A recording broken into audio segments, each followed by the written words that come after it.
there's a drug issue. It's not a drug use issue. It's a drug dealing issue, which is what the underlying.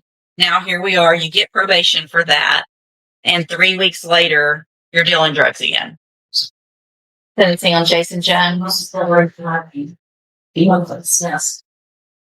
hey, hold on. What's the name on that one? Al?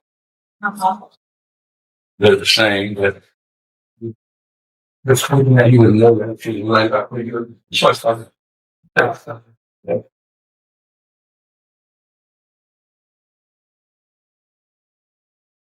All right, you're Jason Jones. Okay. So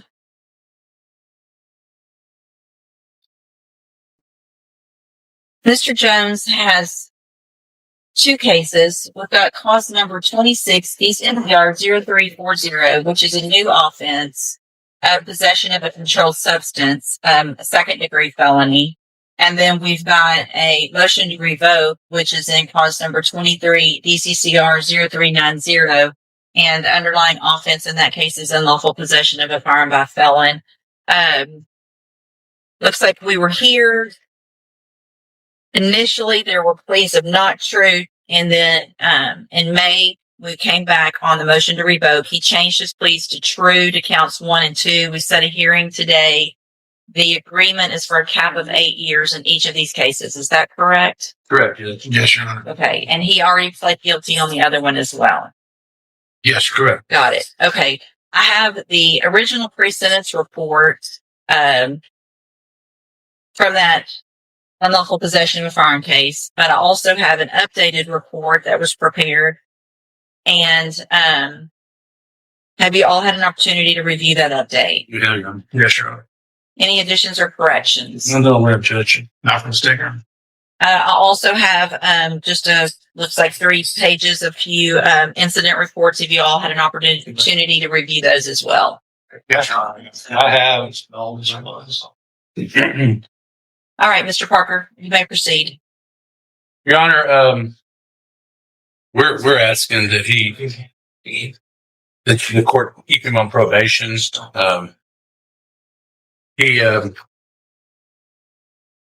He wants the opportunity to prove he can complete it. We're asking that you let him serve the ISF track, cognitive, to make him help better decisions, and also putting him in the HCI program where he's tested regularly. And I mean, then it's, we know whether he's using drugs, but drugs has apparently been the problem on his underlying case. I think he wants to address the court, Judge. Give me just a second, and then I'll let you do that. I'm printing a PC. Go ahead, Mr. Jones. Yes, Your Honor. I've had time to reflect on what brought me here before you today. I'll take full responsibility. And if given a second chance to complete my probation, I just need a chance to prove to you, your family, my children, I can be not a liability to my community, but an asset. I had things going on before I got locked away and started a business, and I'm a single parent. Getting my license and my diploma like you asked me to do. So, just asking for another chance to get that done. In just a second to review this, and then I'll let you go, Mr. Nichols.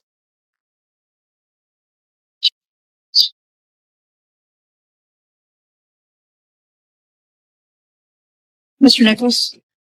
Judge, when we entered the pleas of true, it was right before we were about to have a hearing to prove up a new allegation. I summarized for the court what that would have shown.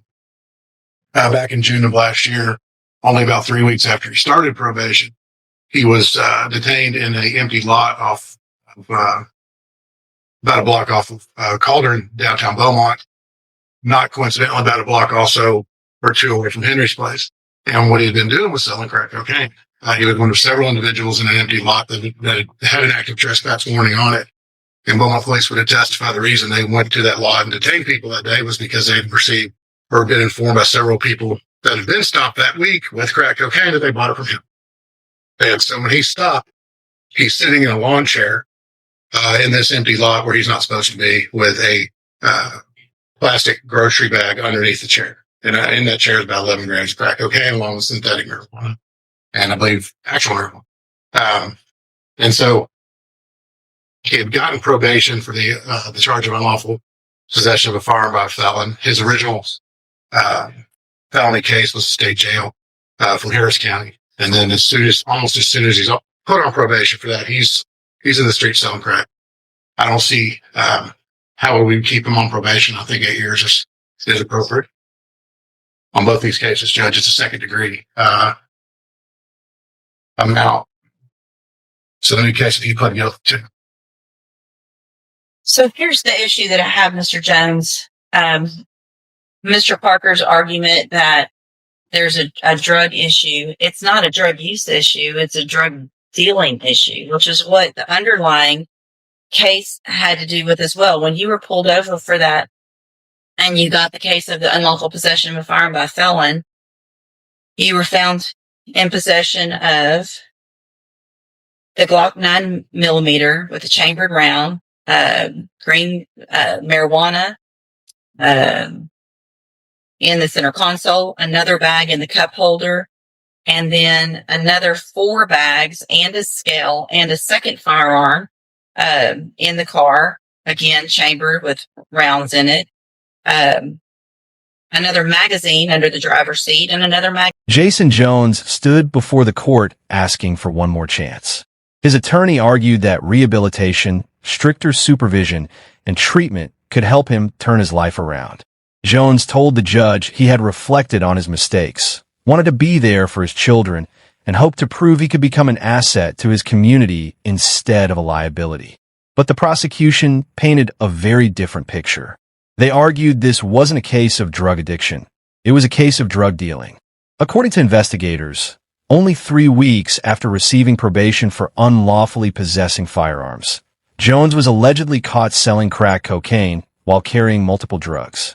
The judge pointed to the earlier firearm case, where police had recovered loaded guns, marijuana, scales, and other evidence, saying probation had been ignored almost immediately. In the end, the court ruled that Jones had violated the trust placed in him. The judge sentenced him to 8 years for possession of a controlled substance and another 8 years for the probation revocation in the firearm case. Both sentences will run concurrently, meaning they will be served magazine in the center console.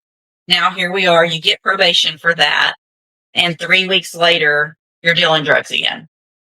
So it's not a matter of I want to do better. It's you literally got probation, and 3 weeks later, pretty much just thumbed your nose at me and said, I can do what I want. And I'm going to go do what I want and sell drugs where I'm not supposed to be. So at this time, I'm going to find and cause number.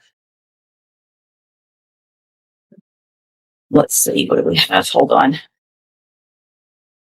26 DCCR 0340, find that you entered your plea of guilty freely and voluntarily. Find sufficient evidence to find you guilty, and at this time find you guilty of the second-degree felony offense of possession of a controlled substance. Sentence you to a term of 8 years in the institutional division of the Texas Department of Corrections. You will receive credit on that sentence for any time that you've been in custody that the law gives you the right to receive. And cause number 23 DCCR 0390, going to find that you entered your plea to true to count 1 and 2 freely and voluntarily. Find those counts true. At this time, find sufficient evidence to find you guilty of unlawful possession of a firearm by a felon. Find you guilty of that. Sentence you to a term of 8 years in the institutional division of the Texas Department of Corrections. You will also receive credit on that sentence for any time that you've been in custody that the law gives you the right to receive. These cases will run concurrently, which means together at the same time. I'm handing you the trial court certification in each of those cases that shows that these were agreements that I followed, and so you waived your right to appeal I also handed you a written admonishment regarding your ineligibility to possess a firearm or ammunition. Obviously, you know this, but I'm required to read it. Because of the judgments entered against you, you're ineligible under Texas law to possess a firearm or ammunition. Possession of a firearm or ammunition could lead to charges against you. If you have any questions about the laws that make you ineligible to possess a firearm or ammunition or how long that lasts, you can talk with Mr.